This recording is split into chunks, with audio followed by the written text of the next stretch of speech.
Hola, mi nombre es Mateo Chanotaxi y hoy vamos a hablar sobre la lectura y escritura de datos por consola. Aquí vamos a hablar sobre la interacción con el usuario. La entrada de datos es un aspecto esencial en la programación, ya que permite que los programas actúen con los usuarios o reciban información desde diversas fuentes. En general, hay diferentes formas de entrada de datos, como la lectura de datos por consola y la lectura de estos archivos, la entrada de datos a través de formularios web, entre otros. La lectura de datos desde la consola. En Java vamos a hablar en este video, ya que podemos utilizar la clase Scanner para leer datos de entrada, en la cual primero debemos crear una instancia de Scanner y luego utilizar sus métodos correspondientes para leer diferentes tipos de datos. La conversión de tipo de datos. Cuando se lee un dato de entrada, generalmente se considera como una cadena de texto o también conocido string. Si se quiere trabajar con un tipo de dato diferente, es posible que sea necesario convertirlo, haciendo uso de los lenguajes de programación, que por ejemplo en Java puedes utilizar métodos como el nextInt, el nextDouble y el nextLine, entre otros, que son proporcionados por la clase Scanner para leer diferentes datos directamente. La validación de datos. Es importante validar los datos ingresados por los usuarios para garantizar que sean correctos y cumplir con los requisitos de programa. Puedes utilizar estructuras de control como bucles y condiciones para verificar y validar los datos ingresados antes de utilizarlos en el programa. En la manipulación de datos, una vez que los datos se hayan leído y convertido al formato adecuado, puedes utilizarlo para realizar operaciones, cálculos, procesamientos o mostrar resultados en la consola. Esto depende de la lógica específica de tu programa y los requisitos del problema que estés resolviendo. En otras palabras, la lectura de datos por consola o la entrada de datos implica la captura de información proporcionada por el usuario. Sin embargo, es importante considerar que pueden ocurrir excepciones durante este proceso. Algunas de las situaciones más comunes y cómo manejarlas son las que hemos mencionado anteriormente. Y así continuamos con la salida de datos por consola, en la que la salida de datos es un aspecto esencial en la programación, ya que permite que un programa muestre información relevante al usuario. La salida de datos puede realizarse de varias formas, como mostrar información en la consola, generar archivos de salida o presentar resultados en interfaces gráficas. En el caso de la salida de datos por consola, implica mostrar información relevante al usuario en forma de texto. Los lenguajes de programación proporcionan funciones o métodos específicos para imprimir o mostrar datos en consola. En el caso de Java, el método SystemOutPrint, o más conocido como SysOp, para imprimir información en la consola, pueden utilizarlo y así agregarlo. En el formateo de salida, además de mostrar datos en la consola, a veces es necesario formatear la salida para que sea más legible o presentable. En Java puedes utilizar el método SysOutSpring para formatear y mostrar datos en la consola. También existen otras formas de salida de datos. Además, desde la consola, los programas pueden generar archivos de salida o mostrar resultados en interfaces gráficas. Estas formas de salida dependen del entorno de desarrollo y las bibliotecas utilizadas.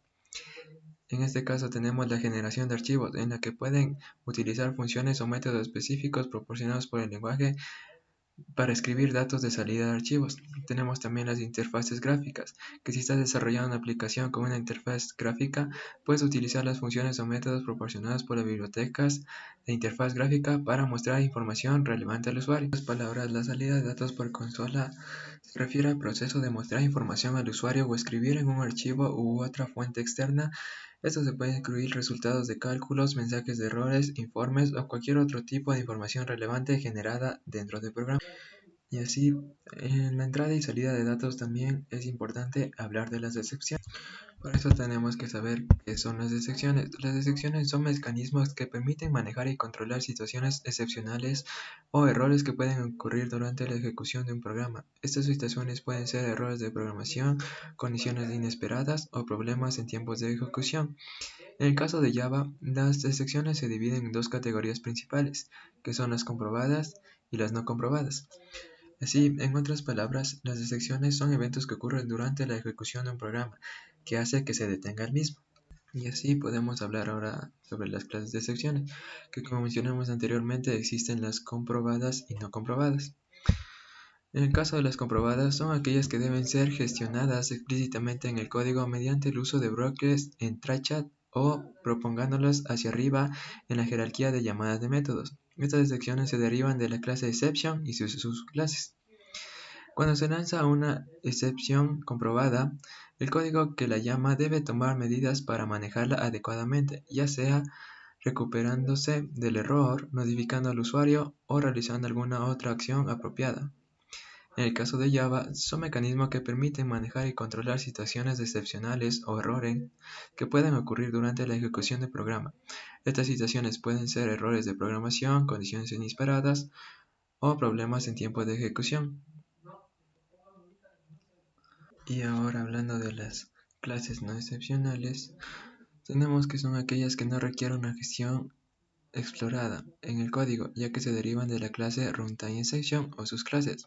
Estas excepciones suelen ser asociadas con errores de lógica, errores de programa que podían haberse evitado con una programación adecuada. Algunos ejemplos de estas excepciones no comprobadas son el null pointer exception, el array exception y el arithmetic exception, entre otras que también existen y podemos ver dentro del programa. A diferencia de las excepciones comprobadas, estas excepciones no comprobadas no necesitan ser capturadas o declaradas directamente dentro de un método. Sin embargo, es recomendable manejar adecuadamente para evitar que el programa sea fallido. Así podemos ver métodos para el control de excepciones, en el que tenemos el lanzamiento de una excepción, en la que se usa el comando throw para declarar una excepción, como podemos ver aquí, que tiene public static void main string args, el strings y el error que va a hacer, que en este caso es un error aritmético. El try y el catch, usamos el comando try y catch para capturar un error en una variable y seguir ejecutando el código, que es de esta forma, en la que por ejemplo si se hace una división por 0, eso va a salir un error, pero como este está capturado, el programa sigue corriendo, pero de todas formas te va a decir que hubo un error en esta parte del programa. También existen las excepciones personalizadas, que es un error que ponemos nosotros en el programa y hace que el mismo sea más elegante. Este se vuelve más elegante porque como nosotros sabemos que este va a ser un error, nosotros mismos podemos decir de qué se trata tal error. Además de, en conclusión, las excepciones en Java son mecanismos que permiten manejar y controlar situaciones excepcionales o errores durante la ejecución de un programa, y estas deben usarse de manera correcta para el buen manejo de un programa y que este sea 100% funcional. Static void, y este va a ser el primer método que tenemos que mostrar. Número ingresado, entre paréntesis va a estar int, que es un entero del número. Abrimos corchetes y ponemos el system.out.println, entre paréntesis, que el número ingresado va a ser igual a más el número que nos da el usuario. Así salimos de este y vamos a crear otra clase.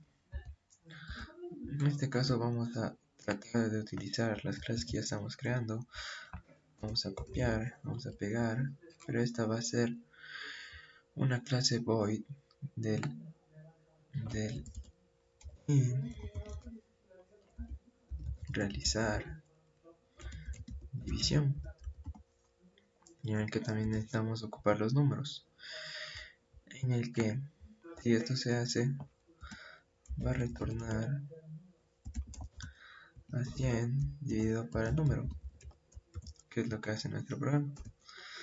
Ahora vamos a crear el siguiente, que es para el resultado de nuestra división.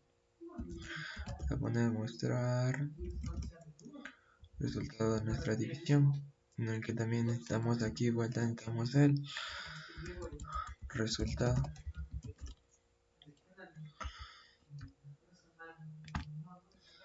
Ahora hacemos uso del SISO y vamos a poner que el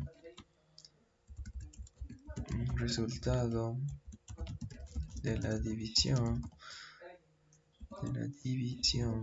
va a ser igual a más el resultado. Ahora hacemos otra clase en el que ahora va a ser para mostrar el error de la división por cero. Mostrar el error de la división por cero, en el que aquí no vamos a necesitar esto, ya que solo es para mostrar un error. En este vamos a usar el SISO y vamos a imprimir que el error va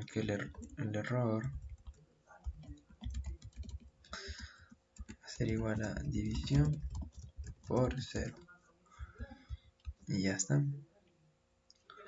Ahora vamos a seguir con la siguiente clase, que es para el error de la entrada inválida. Entonces aquí vamos a mostrar error de la entrada inválida, en el que en el SISO va a imprimir error, valga la redundancia, va a escribir error entrada inválida. Y ponemos aquí que se esperaba, por ejemplo, un número entero, ya que nuestro programa es relacionado a los números enteros. Vamos con la siguiente, en la que vamos a crear otra clase llamada public static, en la que esta clase, aquí nos faltó cerrar con las comillas. Ahora sí, seguimos y vamos a crear la siguiente clase. Vamos a mostrar el error inesperado. Entonces borramos esto, ponemos que vamos a mostrar el error inesperado. Aquí también vamos a necesitar el número, y aquí vamos a necesitar la excepción E.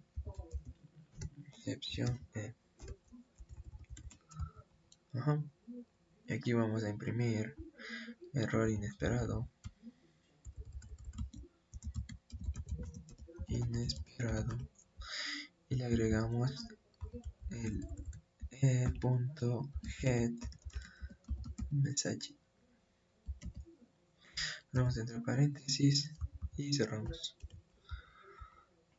Ahora vamos a crear otra clase que va a ser public, que es para mostrar el mensaje de que el programa ha terminado. Por eso tenemos mostrar mensaje finalización. Esto tampoco ya no necesitamos el número, sino solo los resultados, sino mostrar que el programa ha terminado. Por algo vamos a imprimir el programa ha concluido con éxito.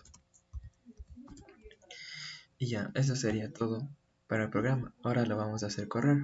Y bueno, ya por último vamos a hacer correr el programa. Entonces le damos para que inicie, y como podemos ver nos pide un número entero. Pongámosle un 9. Nuestro programa nos va a imprimir el número ingresado, la división que va a ser por 100, y nos va a decir que el programa ha concluido con éxito. Si ahora, por ejemplo, ponemos el 0, nos va a salir que el número ingresado es 0, y ahora nos va a salir el error que pusimos, que la división es por 0 y que no se puede realizar. Ahora hagamos otro ejemplo, en el que por ejemplo ponemos una letra, en el que nos dice que ha sido ingresada una A, pero existe un error de entrada inválida porque se esperaba un número entero. Ahora podemos escribir, por ejemplo, un punto, y de igual manera va a ser que la entrada es inválida, y eso es lo que se trata de las excepciones. Y bueno, esto ha sido todo por el video. Espero lo hayan entendido, les haya gustado, y adiós.